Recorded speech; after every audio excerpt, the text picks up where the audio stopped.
नमस्ते बच्चों, आप सबका स्वागत है आपके सेकेंड लेक्चर में सोर्सेज ऑफ एनर्जी चैप्टर का।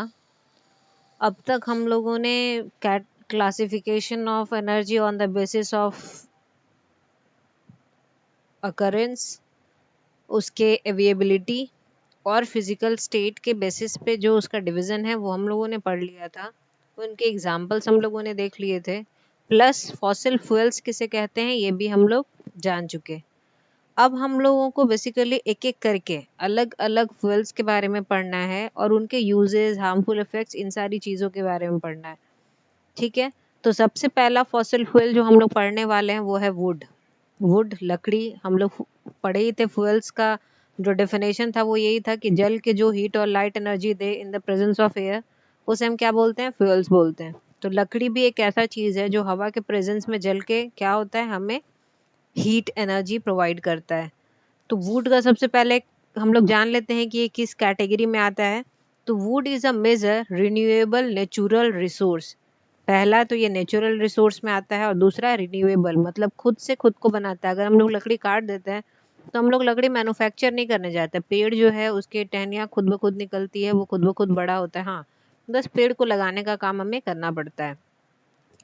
तो वुड जो है कम समय में खुद को दोबारा बना लेने वाला रिसोर्स है, इस वजह से इसे रिन्यूएबल कहा जाता है। तो वुड जो है एक बहुत बड़ा रिन्यूएबल सोर्सेज है और बहुत ज़्यादा यूज़ में आने वाला चीज़ है। अभी हम लोग तो काफ़ी डेवलप हो गए हैं, तो हम लोग एलपीजी यूज़ करते हैं या पीएनजी यूज़ करते हैं, लेकिन बहुत सारे गाँवों में ऐसी भी जगह है जहाँ पे अभी भी लकड़ियों पे खाना बनाया जाता है। तो वुड का प्रयोग बहुत सारे अलग अलग पर्पसेस के लिए हम लोग करते हैं। Burning of would is currently the largest source of energy. एक कहा गया है कि लकड़ियों को जलाना अभी के समय में, अभी तक टिल नाउ जहाँ तक हम लोग रह रहे हैं, जिस समय में हम लोग जी रहे हैं, लार्जेस्ट सोर्स ऑफ एनर्जी के अंदर आता है ये। इसके हार्मफुल इफेक्ट्स क्या क्या हैं? Burning of wood produces some undesirable, irritating और dangerous gases like CO2 carbon dioxide and CO carbon monoxide. ठीक है, तो ये लकड़ी जो जलता है, इससे ना चाहते हुए भी अनडिजायरेबल चीज़ें लाइक राख मिलता है, एसिड्स मिलते हैं, कुछ वुड जो है अनबर्न्ड रह जाता है। तो अनबर्न्ड वुड जो है कार्बन मोनोऑक्साइड को जन्म देता है और जो कंप्लीट जल जाता है वो कार्बन डाइऑक्साइड गैस को जन्म देता है। ये दोनों गैस जो है हमारा नेचर फ्रेंडली नहीं है, इन्वायरमेंट के लिए ख़राब होता है। तो ये कहीं ना कहीं हार्म करता है नेचर को और नेचर से वो हार्म पहुंचता है हम तक। तो वुड का जलना एक तरीके से ख़राब चीज़ है, लेकिन चूंकि ये काफ़ी ज़्यादा यूज़ में है अब तक गाँवों में, तो ये होता ही आ रहा है, जिसकी वजह से हमारे नेचर में, मतलब हमारे इन्वायरमेंट में CO2 और CO का लेवल जो है वो दिन प्रतिदिन बढ़ता ही जा रहा है। अब वुड के यूजेस क्या क्या हैं?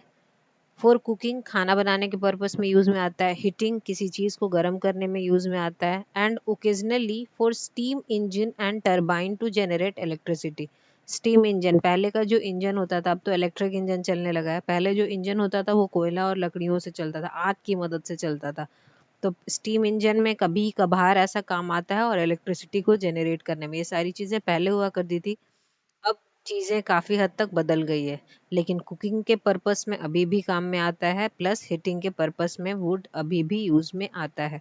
तो जो पहला हम लोगों को फ्यूल पढ़ना था वो था वुड। वुड के बारे में हम लोग जान लिए, उसके हार्मफुल इफेक्ट्स को जान लिए, प्लस उसके यूजेस को भी जान लिए। इन चीज़ों को आपको याद रखना है, प्लस याद रख के उसको कैटेगराइज करना है कि कौन कौन सा रिन्यूएबल और नेचुरल में आ रहा है, प्लस कौन कौन सा नॉन रिन्यूएबल और सिंथेटिक में आ रहा है। तो ये आपको खुद ब खुद कल ही बोले थे कि आप कैटेगरी जितनी भी चीज़ों की है इतने अच्छे से याद कर लीजिएगा कि आपको ये दिक्कत ना हो कि कौन सा फ्यूल जो है किस कैटेगरी में जाएगा। और जैसे जैसे हम लोग आगे पढ़ेंगे आपको समझ में भी आते जाएगा कि कौन सा किस कैटेगरी में जाएगा। अब हम लोग नेक्स्ट फ्यूल अपना देखते हैं। नेक्स्ट फॉसिल फ्यूल है हमारा कोल। कोयला हम सबके लिए नोन है, चूंकि हम लोग कोल फील्ड जैसे जगह पे रहते हैं। तो कोल के बारे में सबसे पहले जान लेते हैं। It is readily combustible black rock. Black rock मतलब काले पत्थर जैसा दिखता है, और ब्राउनिश ब्लैक सेडिमेंट्री रॉक। ये सेडिमेंट्री रॉक अर्थ क्रस्ट के नीचे पाया जाता है, सेडिमेंट्री लेयर पाया जाता है, ये आप लोग सब जानते होंगे। तो ये जो रॉक मतलब पत्थर है ब्लैक कलर का, ये इसी लेयर में पाया जाता है। Coal produces a lot of smoke and foul smelling gases.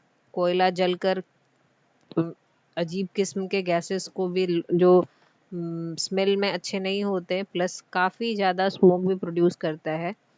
Coal is the largest source of energy for the generation of electricity. बहुत ज़रूरी है ये चीज़ कि कोयला बहुत ज़्यादा ज़रूरी है for the generation of electricity. Electricity जितने भी पावर प्लांट में जनरेट हो रहे हैं, चाहे हमारा ये बीटीपीएस हो, सीटीपीएस हो, जितनी भी जगह है, सारे कोल के मदद से ही होते हैं।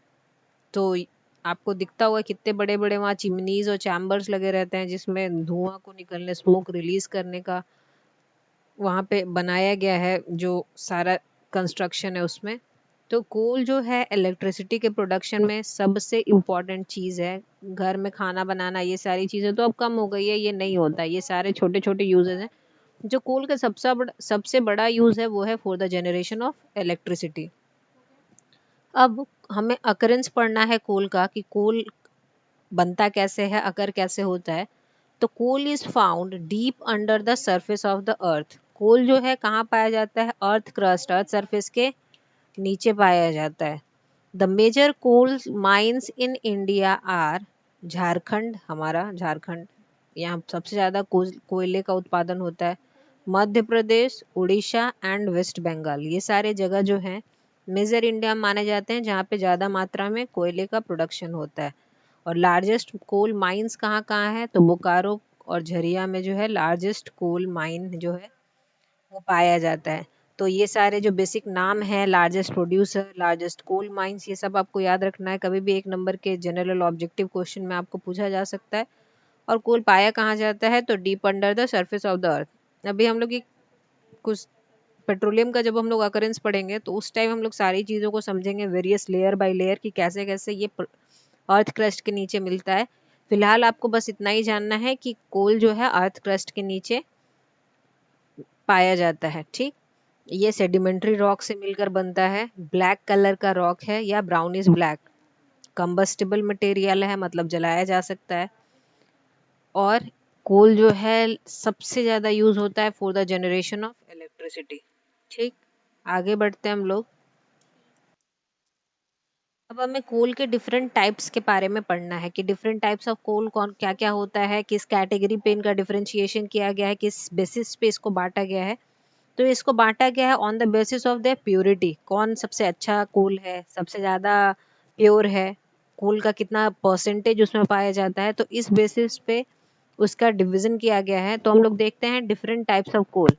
These different types of coal differ from each other in terms of their content of volatile material and the percentage of carbon, moisture and other elements present in it.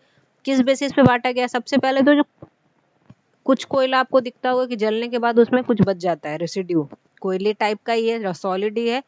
कुछ कोयला ऐसा होता है जो कंप्लीट जल जाता है, सिर्फ उसमें राख बचता है। ठीक, तो इसका वॉलेटाइल नेचर कितना ज़्यादा है, प्लस उस कोयले में कार्बन का परसेंटेज, मॉइस्चर, ये सारी चीज़ों का परसेंटेज, मतलब कोयले का कितना ज़्यादा है। कोयला जो है मेनली कार्बन का ही प्रोडक्ट है, कार्बन डाइऑक्साइड इस वजह से ही निकलता है। तो कार्बन जितना ज़्यादा होगा, कोयला है जो, उतना ज़्यादा बेटर होगा। तो जिसमें जितना ज़्यादा कार्बन का मात्रा जिस भी कोयला में, वो उतना बेटर कोल के रूप में माना जाता है। तो कोयले का टोटल 4 पार्ट्स होता है, मतलब 4 तरीके का कोल होता है। पहला जो है हमारा वो है पीट। ठीक, पीट देखते हैं किसको बोलते हैं। It is a soft brown substance that is made up of 30% carbon. ये सॉफ्ट होता है, ब्राउन कलर का सब्सटेंस है जो कि 30% कार्बन कंटेंट अपने अंदर रखता है। It is the earliest stage during the formation of coal. अब मान लो कोयला अर्थ क्रस्ट के नीचे एक्सट्रैक्ट कैसे किया जाता है, माइंस बनता है, उसमें एक्सट्रैक्शन होते रहता है, उससे कोयला निकलते रहता है। तो ये जब कोयला बनने का सबसे फर्स्ट फेज है, मतलब कंप्लीट कोयला अभी बना नहीं है, वो प्रोसेस में है, और उसी टाइम अगर उसे निकाल लिया गया तो उसको हम लोग क्या बोलते हैं? पीट। उसमें कार्बन कंटेंट कितना होता है? 30%। क्योंकि अभी बनने का फर्स्ट स्टेज ही रहता है, तो इस वजह से वो सॉफ्ट भी होता है, प्लस ब्राउन सब्सटेंस होता है। ठीक, सेकेंड जो इसका कैटेगरी है वो है लिग्नाइट। सबसे पहला था पीट, उसके बाद लिग्नाइट। लिग्नाइट देखते हैं क्या है। It has a carbon content of about 38%। पीट से मात्र 8% कार्बन कंटेंट इसमें ज्यादा है। It is regarded as the lowest grade of coal. ये कोयला लगभग बन ही चुका है, लेकिन इसको अच्छा ग्रेड नहीं मानते हैं। सबसे बेकार ग्रेड का कोल होता है lignite. It has been mainly used for generation of electricity. तो ये जो है थर्ड ग्रेड का कोल होता है, और प्लस इसका यूज किया जाता है कहाँ पे, तो पावर इलेक्ट्रिसिटी जनरेशन के रूप में के काम में इसका यूज किया जाता है। अब हम लोग आगे देखेंगे बाकी दो कैटेगरीज जो कि इससे बेटर होने वाला है, जिसमें कार्बन कंटेंट ज्यादा होगा plus highest grade of coal भी हमें अभी देखेंगे। ओके, सो हमारा जो नेक्स्ट कोल है उसका नाम है बिट्यूमिनस। ठीक, पीट हो गया, लिग्नाइट हो गया, उसके बाद आया bituminous. It has about 65% carbon. इसमें कितना कार्बन कंटेंट है? 65%। It is used for power generation and for making another type of fuel called Coke. Coke जो है कोयले का बाई प्रोडक्ट है। तो इसका यूज दो चीजों के लिए किया जाता है। एक तो इलेक्ट्रिसिटी पावर जनरेशन के लिए किया जाता है, प्लस कोक बनाने में भी इसका इस्तेमाल किया जाता है। तो दो थर्ड टाइप है, और एक तरीके से हम लोग बोल सकते हैं कि लोएस्ट और हाईएस्ट के बीच का टाइप है। ना सबसे अच्छा ना सबसे खराब, बीचों बीच जो है उसका हम लोग नाम ले सकते हैं, उसका नाम है बिट्यूमिनस। हर कैटेगरी का आपको कार्बन कंटेंट याद रखना है, ये पूछा जाता है। बेस्ट कैटेगरी कौन सा है, लोएस्ट कौन सा है, ये भी पूछा जाता है। तो इन सारी छोटी छोटी बातों को आपको ध्यान में रखना है। अब जो हमारा बेस्ट कैटेगरी ऑफ कोल है उसका नाम है anthracite. It is hard coal and contains over 90% carbon. ये हार्ड होता है, कोयले का बेस्ट है तो ये हार्ड ही होगा, और इसमें कम से कम 90% कार्बन कंटेंट पाया जाता है। It is regarded as the highest grade of coal. ये obviously highest grade of coal माना जाता है। तो कभी भी आपसे पूछा जाएगा कि name the highest grade of coal, तो आपको एंथ्रासाइट बोलना पड़ेगा। प्लस उसमें कार्बन कंटेंट कितना है, तो 90% कार्बन है उसमें पाया जाता है। ठीक, तो ये चार प्रकार के कोल थे जो हम पढ़े। सबसे पहला जो पीट था वो तो कोल एक्चुअली बनने के प्रोसेस का फर्स्ट स्टेज था, तो वो कंप्लीट कोल ना होके फॉर्मेशन ऑफ कोल का फर्स्ट स्टेज था, जिसमें 30% कार्बन था। बाकी जो तीनों टाइप है, एक लोएस्ट है, एक बीचों बीच, और एक हाईएस्ट ग्रेड ऑफ कोल है। कार्बन कंटेंट 38%, 65% और 90%। तो ये छोटी छोटी बातें आपको ध्यान में रखना है। नेक्स्ट हमारा जो टॉपिक है वो है डिस्ट्रक्टिव डिस्टिलेशन। ओके, सो डिस्ट्रक्टिव डिस्टिलेशन हम लोग करते हैं, एक प्रोसेस है जिससे कोल के ही वेरियस जो बाय प्रोडक्ट्स हैं उसको हम लोग ऑब्टेन करते हैं। ठीक, तो जो various by products of coal है हम लोग यहाँ पे उसके बारे में भी पढ़ लेंगे। सबसे पहले ये जान लेते हैं कि डिस्ट्रक्टिव डिस्टिलेशन बोलते किसको है। तो strong heating of coal in the absence of air, air के एब्सेंस में कोयले को गर्म करना, इज कॉल्ड डिस्ट्रक्टिव डिस्टिलेशन। अब आप लोग बोलोगे कि हवा के एब्सेंस में ये गर्म कैसे होगा, तो ये डिस्टिलेशन एक स्पेशल इन्वायरमेंट स्पेशल प्रोसेस के थ्रू किया जाता है जिसमें ये पॉसिबल हो सकता है। ठीक, तो strong heating of coal in the absence of air is known as destructive distillation. अब हम लोग प्रोडक्ट्स पढ़ते हैं जो कि ऑब्टेन होता है डिस्ट्रक्टिव डिस्टिलेशन में, और ये सारे बाई प्रोडक्ट्स हैं किसके, कोल के, क्योंकि यहाँ कोयले को ही गर्म किया जा रहा है। तो उसी प्रोसेस में हमें अलग अलग सब्सटेंसेस ऑब्टेन होते हैं, जिसमें सबसे पहला क्या है, coke. It is hard and porous substances. ठीक, सबसे पहला बात ये, तो कोक जो होता है हार्ड होता है, प्लस पोरस, पोरस मतलब जिसमें पोर्स प्रेजेंट हो, छोटे छोटे छेद प्रेजेंट हो, उसको बोलते हैं। इसके यूजेस कहाँ कहाँ है, ये कहाँ कहाँ मेनली यूज होता है, तो it is used mainly as a domestic as well as industrial fuels in stoves and furnaces. ठीक है, ये स्टोव्स में या बड़े बड़े चिमनीज फर्नेसेस में यूज होते हैं। दूसरा, it is used in destruction of metal. कभी अगर मेटल्स को डिस्ट्रैक्ट करके उससे कुछ और निकालना है तो उसमें भी इसका इस्तेमाल किया जाता है। नेक्स्ट बाय प्रोडक्ट हम लोग देखते हैं। ओके, सो कोक के बाद जो दो कोयले का दूसरा बाय प्रोडक्ट है उसे हम बोलते हैं coal tar. It is a black coloured viscous liquid. कोयले का जो लिक्विड फॉर्म होता है उसे हम लोग बोलते हैं कोल टार। कहाँ इस्तेमाल देखते हैं, कहाँ कहाँ ये होता है, तो it is used in the manufacture of synthetic dyes. Dyes बनते हैं इससे, ड्रग्स बनते हैं, दवाएं बनती है, या फिर उनसे रिलेटेड चीज़ें बनती है। एक्सप्लोसिव बनता है, मतलब बम बारूद ये सारी चीज़ें। परफ्यूम बनते हैं इससे, और पेंट बनता है। तो कोल टार ब्लैक कलर का विस्कस, विस्कस मतलब जिसमें बहने की कैपेसिटी हो, वैसा लिक्विड है। प्लस इसके जो इस्तेमाल है वो अलग अलग चीज़ों को बनाने में किया जाता है। लाइक एक्सप्लोसिव बनता है, ड्रग्स बनता है, डाइज बनते हैं, पेंट्स बनता है, ये सारी चीज़ें कोल टार के मदद से बनाया जाता है। और तीसरा जो बाई प्रोडक्ट है वो है coal gas gas. Coal gas मतलब कोयले से बना हुआ gas. It is a inflammable gas. Inflammable मतलब जिसमें आग नहीं लग सकता, जो फ्लेम नहीं दे सकता, ठीक। It is used as domestic fuel और इंडस्ट्रियल फ्यूल, मतलब इसका जो मेनली यूज़ किया जाता है कोल गैस का फ्यूल के रूप में ही किया जाता है। लेकिन ऐसा नहीं, जैसे वैक्स है वो क्या करता है, फ्लेम देता है। एलपीजी है वो क्या करता है, फ्लेम देता है। लेकिन ये इनफ्लेमेबल है, मतलब ये फ्लेम नहीं दे सकता। तो ये सारे डिस्ट्रक्टिव डिस्टिलेशन के बाद कोल के बाय प्रोडक्ट हैं। 3 बाय प्रोडक्ट हम लोगों ने पढ़ा, क्या क्या, कोक, कोल टार और कोल गैस, ठीक। तो अब आज हम लोगों ने 2 फ्यूल्स के बारे में पढ़ लिया है, जो कि क्या क्या था, वुड और कोल। उससे रिलेटेड हम लोगों ने एक प्रोसेस पढ़ा जिसका नाम है डिस्ट्रक्टिव डिस्टिलेशन। और उससे कोल के कौन कौन से बाय प्रोडक्ट्स ऑब्टेन होते हैं, इन सारी चीज़ों के बारे में हम लोगों ने पढ़ लिया।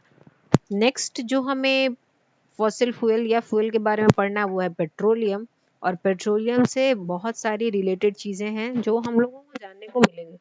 तो नेक्स्ट क्लास में हम लोग पेट्रोलियम को डिस्कस करेंगे। फिलहाल जितनी भी चीज़ें पढ़ाई हुई है ये आप लोग आराम से बुक से पढ़ो, कहीं एक्स्ट्रा कुछ और रखे उससे पढ़ो, क्लास से पढ़ो, बट पढ़ो। और अगर कोई कंफ्यूजन किसी प्रकार का सवाल है तो आप लोग यूट्यूब में कमेंट सेक्शन में पूछ सकते हो। कोशिश करो कि क्लास स्किप ना करो, या आज का क्लास कल के लिए, कल का क्लास परसों के लिए मत छोड़ो। जिस दिन जो क्लास डाला जा रहा है उसी दिन कोशिश करो आप उसको कंप्लीट करो, क्योंकि पेंडिंग वर्क बहुत कम ऐसा होता है कि हो आप उसे टाइम से कर सको। ऐसा होता है कि छूट जाता है।